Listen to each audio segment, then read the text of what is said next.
Hari ni masa nak balik kerja, nampak kat situ Sungai Dua macam hujan lebat. Ramai yang bawa motor pakai berhenti pakai baju hujan. Tapi saya nampak gaya tu macam hujan dah habis dah. Tengok belah Gunung Jerai pun nampak macam cerah dah sikit. Jadi saya ambil keputusan teruskan saja perjalanan, tak berhenti.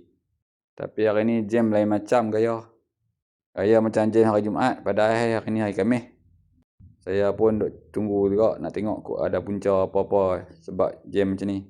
Saya rasa punca dia adalah sebab ada aksiden. Ada maybe terbabas sampai ke tepi pagar sebelah sana, belah kiri tu. Mungkinlah teori saya lah. Orang dekat berhenti tengok maybe ni. Sebab apa saya kata macam tu?